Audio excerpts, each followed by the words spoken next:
There's a miracle tucked inside every human being.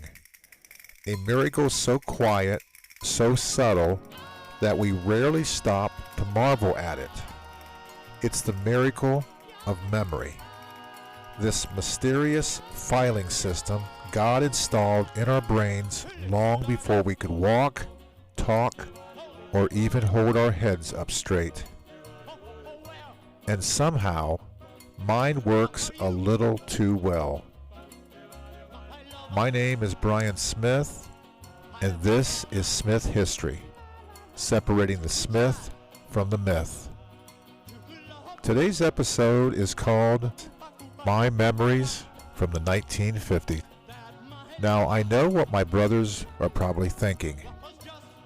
Brian, you were only in the 1950s for 2 years and 49 days. How much could you possibly remember? Well, more than I should. More than most people believe.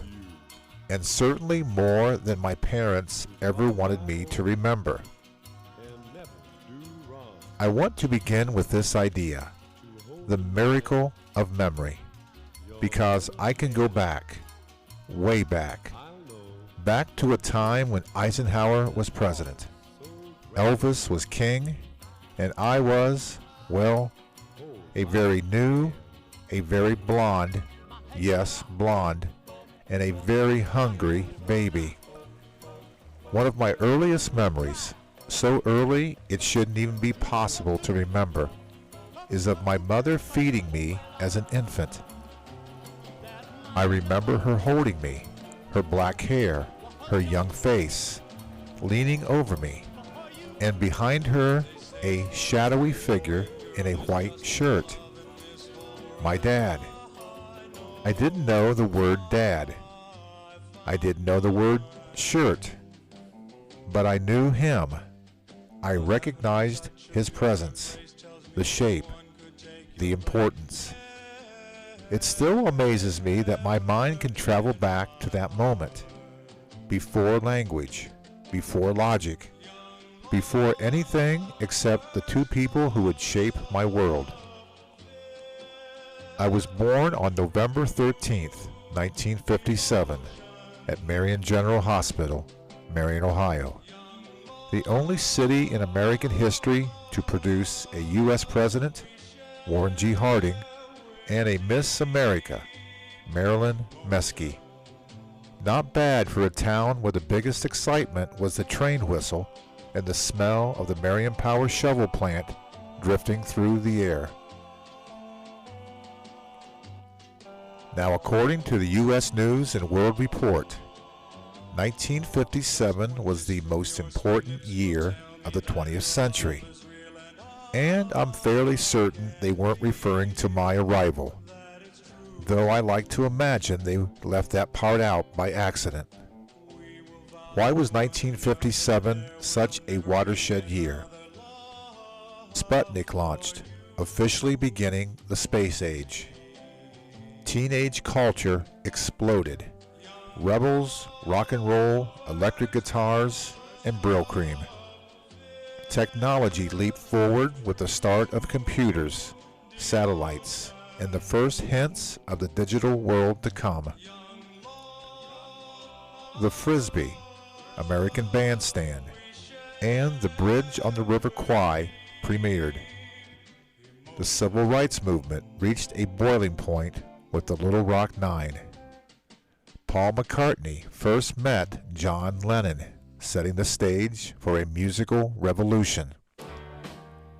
Elvis Presley was a phenomenon, and on the very day I was born, Jailhouse Rock was the #1 song in America.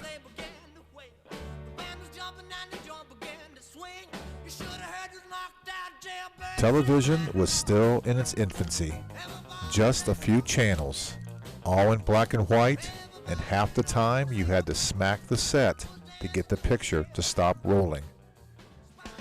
In movie theaters, a little film called 0 Hour premiered, later becoming the inspiration for the comedy classic Airplane.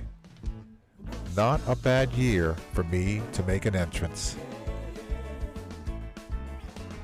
Let's talk about life in 1957. In sports, the Milwaukee Braves won the World Series. The Detroit Lions were NFL champions. They haven't won anything since. The NBA was still figuring itself out. And Jim Brown, well, he was rewriting the laws of physics and athletics. And he was robbed of the Heisman Trophy that year. Groceries, a loaf of bread, 19 cents. A gallon of milk, about $1. A new car, $2,000. The average new house, $12,220 in 1957. And gas, 24 cents a gallon. 24 cents. Today, that won't even buy you the air to fill your tires. Entertainment, the top stars were Lucille Ball, Jackie Gleason, Milton Berle, and the cast of Gunsmoke. In film, you had John Wayne, Marilyn Monroe, and Rock Hudson lighting up the big screen. And in music, Buddy Holly was rising fast. Thick glasses, hiccuping vocals, and a sound that would influence generations.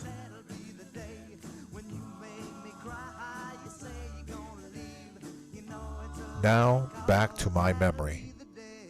One of the clearest early memories I have is of my mother holding me at her parents' home in Marion, Ohio, the Butterman House. It had a wraparound porch, the kind you only see in old movies or small-town postcards. My mother visited often, so even as a baby, I knew that house. I remember distinctly one day her bundling me up, lifting me in her arms and carrying me outside.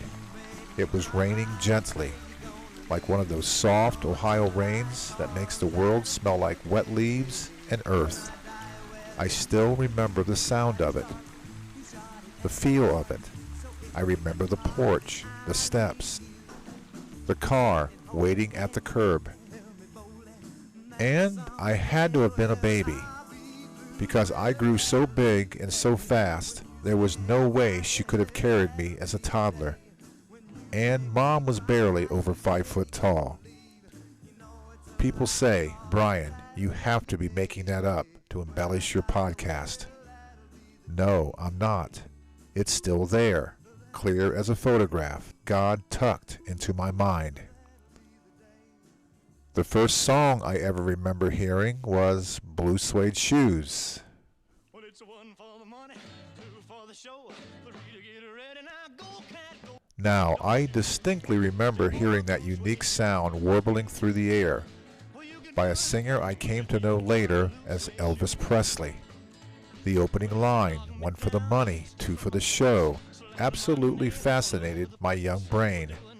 I didn't know what the words meant, but I knew they meant something pretty cool.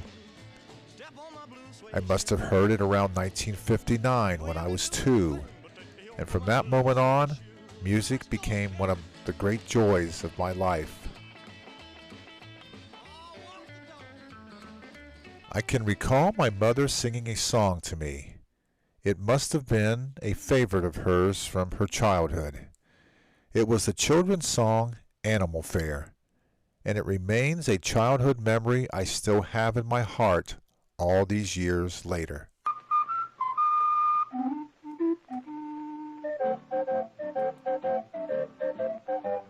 I went to the animal fair, the birds and the beasts were there. The big baboon by the light of the moon was combing his auburn hair. The monkey lit some punk and burnt the elephant's trunk. The elephant sneezed and fell on his knees. And that was the end of the monk. Those moments, her singing, me listening, are some of the earliest threads in the tapestry of my life. My mom also kept many of my baby things. I now am the proud owner of those precious memorabilia. My first baby book, lock of hair, teething spoon. Mom even kept the Marion General Hospital visitor card. She kept the cards of congratulations. I also had quite the imagination, as a toddler. Mom talked about an imaginary character I made up called Scrumpy. She was my historian in those early years, and I'm glad she was. Then came August 15, 1959, the day my brother Jeff was born. I had enjoyed about a glorious year and a half as the only child. I was the prince, the heir apparent, the center of the Smith universe. And then an intruder, a usurper, a tiny wrinkled rival for the throne. Mom said I was furious when Jeff arrived home. She described my death stares with great enthusiasm. She even claimed I tried to remove Jeff from the family, like a mafia hitman, though I'm sure the statute of limitations has expired on whatever she thought I did. I don't remember any of that, but Mom remembered enough for both of us. As an adult, I wrote a poem called I Was Born When I Was Very Young. I'd like to read it to you now. November 13, 1957. Dear Diary, just came into the world a few hours ago. I thought I would get started on this diary early. Still pretty tired from the move. Feeling kind of grouchy and surly. November 17th. Everyone talks to me like I'm an idiot. Goo goo gaga, what is that? I enjoy my mother's milk, but it is a natural laxative for me. Not eating yet. I want to lose some of this baby fat. December 1st. I discovered this amazing appendage. Dad says it's my leg, and hell, I am raising. I can put it all the way to my mouth. Not bragging, but my range of motion is amazing. December 25. People keep talking about a king child born today. Mention of this baby Jesus makes me wince. He may be the king of all mankind, but in this house, I am the only prince. January 1st, 1958. Brought in the new year with a full diaper and a fine wine. Ended the day with a lovely oil massage from Mother. Dad fed me 2 cups of pureed peaches and cream. Thank you, sir. May I have another? May 18th. Some older kid of 4 took my favorite toy, so I put the punk in his place. He learned a lesson. You touch my stuff, I vomit curdled milk all over your face. July 13. I may be overreacting, but Mother seems upset. I said Dad's name first this week. Sorry, Mother, I just sort of blurted it out. Next time, I may have to think before I speak. August 15th. Mom scolded me today and said I was acting like a diva. Hey, you gotta stay true to who you are. But if you make certain demands for food and drink, people will label you a rock star. November 13. Happy birthday to me. Where's my cake?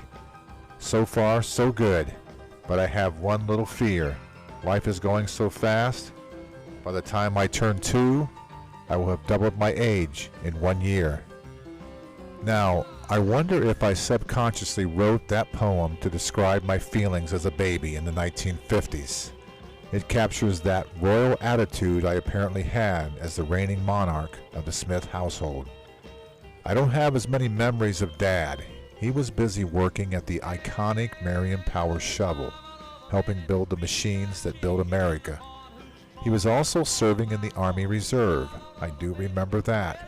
But I do recollect fragments, like Mom and Dad going to a drive-in movie around 1958 or 59. I don't remember the film, of course. I wasn't that brilliant. But I do recall the glow of the screen, the smell of popcorn, the sound of cars settling on the gravel. My mom loved to brag that I said my first word at 6 months old.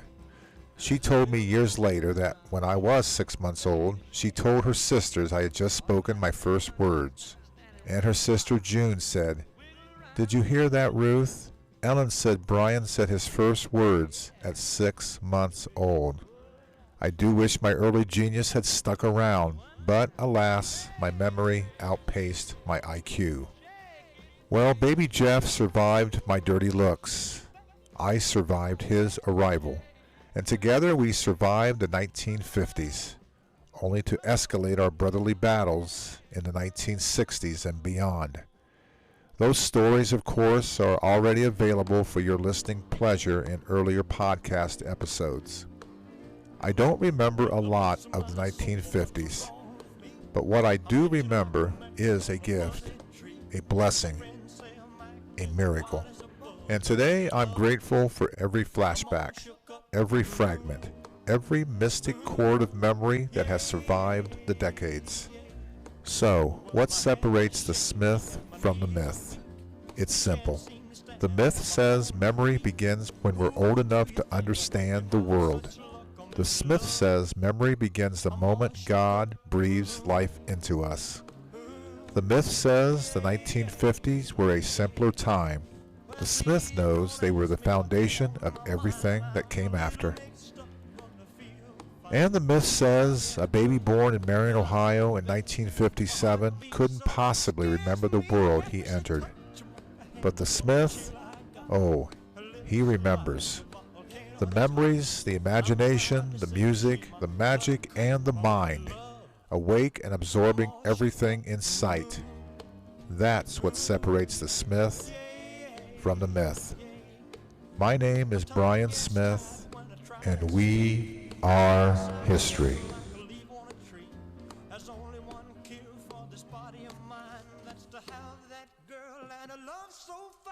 She touched my hand, and what a chill I got. Her lips are like a volcano that's hot. I'm proud to say that she's my buttercup. I'm in love. I'm all shook up. Ooh.